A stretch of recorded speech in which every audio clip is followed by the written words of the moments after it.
Welcome to the deep dive. Today, we're jumping into a really common symptom, something most of us have probably had at some point, hoarseness. hmm But looking at the source material, there's actually quite a bit packed into understanding it properly. It's also known as dysphonia. Exactly. It's easy to just think, oh, I've got a croaky voice, maybe after a cold or something. Right. But the notes we're working from today really stress that hoarseness is often a sign, pointing towards something else going on underneath. Yeah, that's the core idea. We've got these revision notes, the source material, and our job today is basically to unpack it all for you. Sort of a high-yield guide. Exactly. A shortcut to the key stuff. Whether you're actually revising for something like the MSRA or you just want to, well, understand what this symptom can really mean. Okay. So we'll cover the definition, the causes, the risks, kind of how it happens physically, what else it might be confused with, who gets it, what to look for, investigations, management. Prognosis, complications, Mm-hmm. the whole lot. The whole thing, yeah. All based strictly on these notes. Okay, let's dive in. Basics first. What is hoarseness, according to the source? Well, the notes define it pretty clearly. It's a change in your voice quality.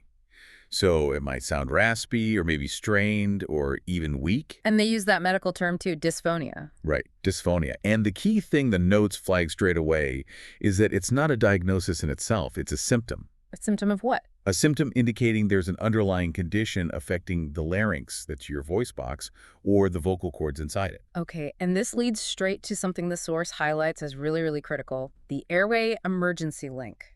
Yes, this is crucial. Why is hoarseness sometimes a major red flag? Because according to the notes, in certain situations, it can signal that your airway might be about to get blocked. Impending airway obstruction. Which is obviously serious, life-threatening. Absolutely. And the notes list specific conditions where you really need to worry about this. Things like acute infections causing rapid swelling. Epiglottitis is a classic one. Croup, laryngeal abscesses. Okay. Also, inflammation or swelling, what the source calls edema, from other things like, say, burns to the airway, severe allergic reactions, anaphylaxis or trauma, Right. and even sudden vocal cord immobility, maybe from nerve issues or problems with the joints in the larynx. In those cases, the hoarseness is a warning bell that breathing can become very difficult very quickly. And the source outlines how to approach these emergencies. It does. It mentions prioritizing comfort, keeping the patient calm, getting senior help fast, especially an anesthetist. Right, airway experts. Exactly. And considering emergency options like a tracheostomy if needed, while also trying to treat the underlying cause of the problem, it really drives home the potential severity. Okay, so if it's a signal, what kind of things can it be signaling? Let's look at the causes, the etiology section in the notes. There's quite a list. A really common one is just inflammation of the vocal cords, laryngitis. Often comes with a cold or viral infection. Yeah, most people have probably had that. Then you've got structural things on the cords themselves, like nodules or polyps. These are usually benign growths. Okay. Vocal cord paralysis is another one where one or both cords don't move properly. And interestingly, the notes include GORD. Acid reflux. Yeah, gastroesophageal reflux disease. Stomach acid coming up and irritating the larynx. That's a big one listed. What else? Smoking. Definitely. Has- Smoking is listed. Also, voiceover use or misuse. Think singers, teachers, maybe shouting too much. Guilty. Respiratory infections, like we mentioned. Then more systemic things. Hypothyroidism and underactive thyroid. And the serious ones. Laryngeal cancer. Cancer of the voice box itself. Right. Or even lung cancer if it affects the nerve to the larynx. Other thyroid issues and various neurological disorders like Parkinson's disease are also on the list in the source. Now, the source does something interesting here. It separates out causes specifically in children. It does, and that's important. For very young kids, it mentions congenital causes, things they're born with, like a laryngeal web or laryngomalacia or maybe a cyst. Okay. Then in older children, the causes start to look more like adults, nodules from voice use, reflux again, sometimes papillomas, which are viral growths. But the notes make a key point. Malignancy, cancer, is very rare as a cause of hoarseness in children. That's a really important distinction for anyone dealing with kids. Definitely. Congenital early on, more adult-like causes later, and thankfully, cancer being extremely rare. Okay, so who's more likely to run into these voice problems? What are the risk factors mentioned in the notes? Well, the source points to jobs or activities with lots of voice use.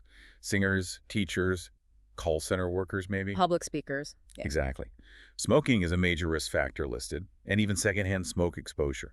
Chronic respiratory conditions, GERD again, and just getting older, advanced age is mentioned. Makes sense. Certain medical conditions too, like thyroid problems or neurological issues we talked about.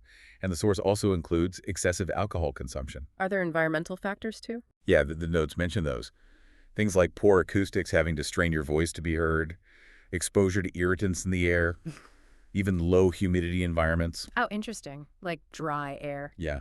And one specific thing mentioned is scarring after being intubated for a long time, like having a breathing tube in. All these things can make you more susceptible, according to the source. Got it. So how does this actually happen? What's the pathophysiology? How does that voice change occur physically? Okay, so the notes explain it's all about the vocal cords vibrating. That's how you make sound. They vibrate really fast in the larynx as air passes them. Right. Hoarseness happens when that vibration gets disrupted. Yeah. So if the cords are swollen, maybe from laryngitis. Or have a lump. Exactly, like a nodule or a polyp sitting on them. Yeah. Or if they can't move properly because of paralysis or some other structural issue in the larynx, anything that stops that smooth, even vibration, changes the sound, makes it hoarse. And the source touches on the anatomy involved. Briefly, yeah. It reminds us the cords vibrate in the larynx to make the sound, which then resonates, bounces around in your throat and nose, and then you shape it into words with your mouth and tongue articulation. Okay. The crucial part for movement, the notes say, is the nerve supply. Branches of the vagus nerve, the superior and recurrent laryngeal nerves, control the muscles. And the recurrent laryngeal is key. Very key. The notes highlight it controls the muscles that bring the cords together, adduction, and move them apart, abduction. And it also mentions that vocal cords face pretty high forces during voice use, making them vulnerable to injury from overuse or misuse. That injury disrupts the vibration. Okay, that makes sense. So when someone comes in with hoarseness, what else might be going on? What are the differentials, the source list? Right, the differential diagnosis, basically what other conditions could be causing this. The notes list things we've touched on. Acute laryngitis, chronic laryngitis. The short-term versus long-term inflammation. Exactly. Vocal cord nodules or polyps, vocal cord paralysis, laryngeal tumors, benign or malignant, neurological disorders like Parkinson's again, and even some respiratory conditions like COPD, which can affect voice. It's about working out which one it is. So how common is this? Let's look at the epidemiology section. The source says it's common in the UK, but they don't have exact numbers. Yeah, notes say common in the UK, but prevalence unknown. However, they do give specific U.S. data. Oh. Across all ages in the U.S., the prevalence of a dysphonia diagnosis is apparently 0.98%, so about 1%. Okay. But here's the really interesting bit from the source. It's much higher in kids aged 6 to 10 years old. Prevalence there is 12.0%. 12%. Wow, that's a big jump. It is. And even within that group, it's higher in boys. The source says 15.8% for boys versus 7.8% for girls in that age range. Any reason given for that? The source doesn't explicitly state why, but it likely links back to the causes common in that age group, like vocal overuse, maybe shouting more, leading to things like nodules, which we mentioned earlier are more common in older children than adults, relatively speaking. Hey. It's a striking statistic, though. Definitely one to remember. So how does hoarseness actually present? What are the clinical features someone would notice? Well, the main thing is obviously the voice change, raspy, strained, weak, that sort of thing. Right.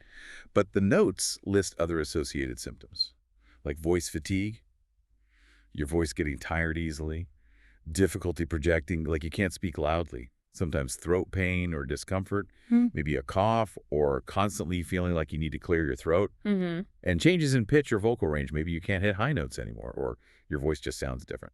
And how do doctors assess this, according to the source? It's a systematic process detailed in the notes. Starts with a really detailed history. Asking lots of questions. Exactly. How long has it been going on? When did it start? Is it always there, or does it come and go? What makes it better or worse? What's your job? How much do you use your voice? Any other ear, nose, throat symptoms, smoking, alcohol, reflux symptoms, past medical conditions. Okay, thorough history, then examination. Yes. In primary care, the notes say, check for any immediate danger signs, like airway problems. Assess laryngeal function externally if possible. Examine the neck. Look for clues to underlying causes, thyroid issues, neurological signs. Maybe listen to the chest. And if you see a specialist, like ENT. Then the notes mention a more focused exam, directly looking at the laryngoscopy. evaluating the voice quality itself, maybe using that GRBAS score the source mentions to make it objective. GRBAS. Yeah, it stands for grade, roughness, breathiness, asthenia, strain. It's just a way to rate the voice quality. Yeah. And maybe using a reflex symptom index questionnaire if GERD is suspected. It's all about piecing the puzzle together. Right. So how do we get a definitive answer? What investigations are used? Well, the source really emphasizes that the history and exam are the foundation. Okay. But the key investigation listed is laryngoscopy, actually looking at the vocal cords with a scope. Yeah. It lets you see inflammation, nodules, polyps, paralysis, or even tumors. Makes sense. See the Yep. problem directly. Exactly. Yeah. Voice assessment, maybe with acoustic analysis, is also mentioned. Imaging like CT or MRI comes in if there's a suspicion of something deeper, like a tumor or structural issue, according to the notes. And a chest x-ray. Why is that mentioned? The notes mention a chest x-ray specifically to look for things like apical lung lesions tumor at the very top of the lung, which could potentially press on or affect the recurrent laryngeal nerve on its path down from the brain and back up to the larynx. Ah, okay. Nerve pathway thing. Yeah. And this brings us to that point you flagged earlier, the critical high-yield point from the source. Kerr pathway. Yes. The notes are very clear. If someone is 45 or older and has persistent unexplained hoarseness, they need an urgent referral, specifically on the suspected cancer pathway within 2 weeks. Why so urgent? Because persistent hoarseness in that age group is a key potential symptom of laryngeal cancer, and the source stresses that catching it early is vital for treatment success. It's a major action point in the notes. Got it. Any other investigations mentioned? Yeah, the source lists a few others. Blood tests if you suspect a systemic cause, like thyroid problems. More specialized ways of looking at the larynx, like fiber optic laryngoscopy, which uses a flexible scope, or stroboscopy, Stroboscopy. video laryngostroboscopy, technically. It uses a strobe light effect to view the vocal cord vibration in apparent slow motion. Really good for assessing function. And the notes also mention detailed measurements that voice pathologists might use. Okay. So once you figured out the cause, how do you treat it? What does the source say about management? It breaks it down into non-surgical and surgical approaches. Let's start with non-surgical. Okay. A lot of it is practical advice, what the notes call voice hygiene. Things like staying well hydrated, not shouting or straining your voice, definitely quitting smoking, that's huge, cutting back on alcohol and caffeine. Sensible stuff. Yeah. If GORD is a factor, treating that dietary changes, maybe antacids or alginates. A core treatment listed is voice therapy with a speech and language therapist. What does that involve? It's about teaching more effective and less harmful ways to use the voice, addressing misuse patterns. The notes say referral to a specialist voice clinic might happen if the larynx looks normal, but therapy is needed, or if initial treatment hasn't worked. Any other non-surgical things? Relaxation techniques and counseling are mentioned if psychological factors are playing a role. And the source even lists a couple of less common techniques called mental imagery and laryngeal shaking. Interesting. Okay, what about surgery? When does that come in? According to source, for laryngeal papillomas, those viral growths, surgery is usually the first step. Persistent nodules or polyps that don't improve with therapy might also need surgical removal. Right. There are specific surgical techniques mentioned for vocal cord paralysis to try and improve the voice. And often, the notes say, surgery works best when combined with voice therapy afterwards. And the source gets specific about management for different disorders. It does. It gives examples. For nerve palsy or paralysis, besides therapy, it mentions surgical options like injecting materials. Teflon is named as an example. Or placing implants to bulk up the cord. Okay. For benign lesions. Nodules usually get therapy first. Surgery only sometimes. Polyps often need removal if they're causing problems. Papillomas get surgery, maybe with antiviral injections into the lesion. And Reinke's edema, often linked to smoking, needs smoking cessation first, then maybe therapy or surgery. What about voiceover use? For voiceover use misuse, the notes say it's about diagnosis, then a tailored therapy program. If nodules form and persist, they might be excised. Functional dysphonia, where the voice isn't working right but there's no obvious physical cause, is mainly managed with voice therapy, relaxation, biofeedback, those imagery techniques again. And that other one, spasmodic dysphonia. Right, that's neurological. The source mentions botulinum toxin injections as a key treatment to selectively weaken muscles. Sometimes laser surgery on a specific muscle too. So yeah, management is really tailored based on the specific diagnosis from the source. Okay, makes sense. So after treatment, what's the likely outcome? What do the notes say about prognosis? The main point from the source is that Prognosis really depends on the underlying cause. Stands to reason. Yeah. Often, if it's something like acute laryngitis or overuse that's caught early, the notes suggest hoarseness is temporary and gets better with the right management. But not always. Not always. The notes are clear, the outlook varies a lot. Prognosis for something like vocal cord paralysis or obviously laryngeal cancer is going to be very different. It's cause dependent. Does the source mention prevention? It does. Basic vocal hygiene, again, hydration, avoiding strain.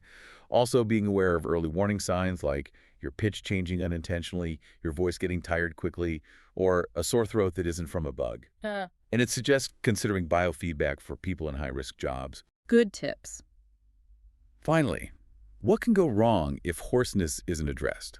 What are the complications listed? Well, the most obvious impact mentioned in the notes is on communication and quality of life, especially for people who rely on their voice for work. Yeah, teachers, singers. Exactly. If it becomes chronic, the notes say hoarseness can lead to actual physical damage to the vocal cords.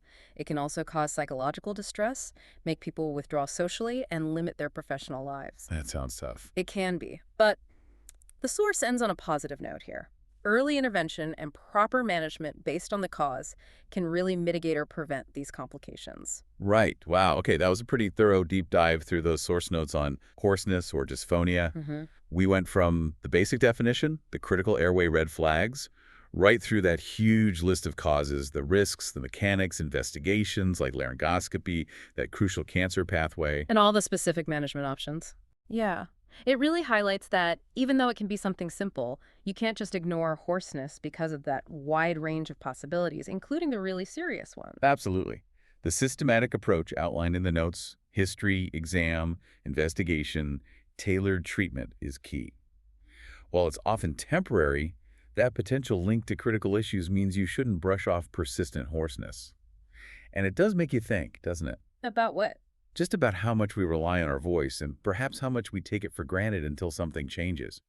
Even a slight change in voice quality can have a big impact on how we communicate, how we feel, our work, our overall well-being. That's a great point. It really makes you appreciate the complexity behind just speaking.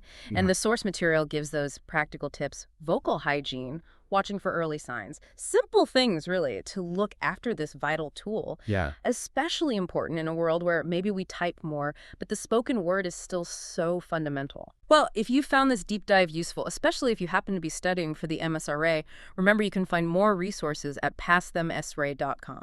And also freemsra.com. Great resources there. Thanks so much for joining us on this deep dive into hoarseness. Thank you. We'll catch you on the next one.